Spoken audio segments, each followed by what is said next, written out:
You're staring at a blank screen. Your thumb hovers over the glass, waiting for those three little dots to appear. When the notification finally lights up, you get a brief rush, a temporary reassurance that you're being thought of. But an hour later, the anxiety returns. By the end of the day, you're completely drained, despite having done zero physical labor or deep intellectual work. You've been sitting still, yet your mind feels like it's been running a marathon. This exhaustion stems from the performative self, a secondary persona that you've built to appease the expectations of others. Maintaining this image requires you to constantly monitor yourself from the outside in. To keep this persona alive, your brain runs a background program called the observer. This is a cognitive loop that vets every word before you speak it and simulates how every action might be perceived by an imaginary audience. Constantly auditing your life for the approval of others turns a simple digital interaction into a biological energy leak, steadily consuming the cognitive capacity you need for your own life. Think of your brain like a smartphone. When you're alone and disconnected from social pressure, you operate in a low-energy power-save mode. You act on your native instincts, and your baseline energy usage remains stable. The drain begins the moment you enter a social setting or open an app. The Observer app launches. You aren't just experiencing the world anymore. You are calculating how your experience looks to an audience. Every micro-decision, what to wear, how to reply, where to look, gets routed through a filter of how will this be seen? This constant simulation clogs the system, burning massive processing power on outcomes that haven't even happened. This is the root of the 2 p.m. burnout. You've spent your morning running a full-time PR firm for a client that doesn't actually exist. We stay locked in this cycle because of intermittent reinforcement. Since social validation is unpredictable, checking for a like creates the same volatile dopamine spikes as a slot machine. This makes our internal state fragile. We surrender control of our emotions to the whims of strangers, allowing their approval to dictate our happiness and their neglect to drive our anxiety. Operating from the ego creates a tactical disadvantage known as narrow sight. Imagine standing on a skirmish line, staring down the sights of a rifle. Your field of vision shrinks to a tiny 20-degree pinpoint. When you look through this narrow sight in your daily life, you lose the big picture. Your mind stays trapped in a reactive loop, bracing for imagined future criticisms instead of seeing the opportunities right in front of you. Craving validation doesn't protect you from judgment.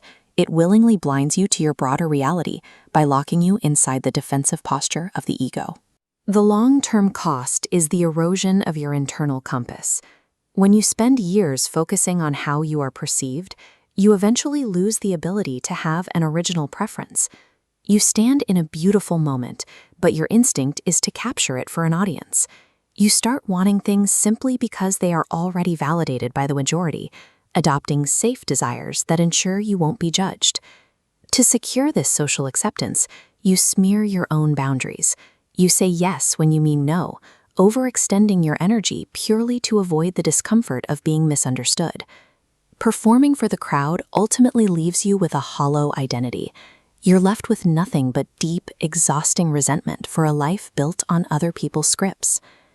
Detachment is often mistaken for coldness. In reality, it is a strategic tool for reclaiming your cognitive bandwidth. It is the act of assigning the proper weight to things outside your control. The mechanics of detachment are physical. When the panic of judgment rises, you take a literal step back. You lift your chin. You broaden your field of vision. This change in perspective stops the hyper-focused defensive reaction. This allows you to practice the separation of tasks. You learn to distinguish between the integrity of your actions, which is your task, and how those actions are received by others, which is entirely their task. By releasing the desperate need to control the opinions of others, you remove the friction from your daily life. You stop interfering with the current, and you allow your life to naturally align with its own rhythm. True strength comes from surrendering the illusion that you can manage the contents of someone else's mind. To break the validation cycle, you can implement the 24-hour silence rule. This is a practical stress test for your internal value system. The next time you achieve a win or experience something profound, tell absolutely no one for one full day. Don't post it, don't text it. keep the weight of that experience entirely for yourself. You will feel a sharp initial discomfort. This is a withdrawal symptom, the itch to package your life for an audience. But as you sit with that silence, you stop the outward leak of your mental energy. When you aren't spending your afternoon rehearsing how to explain your success, that mental energy remains available for your own growth. By stopping the performance, you preserve a massive reserve of clarity that would otherwise be wasted on PR. Reclaiming that energy is how you build an authentic life. When you stop performing for the audience, you finally have the fuel to become the person you were meant to be. No audience required.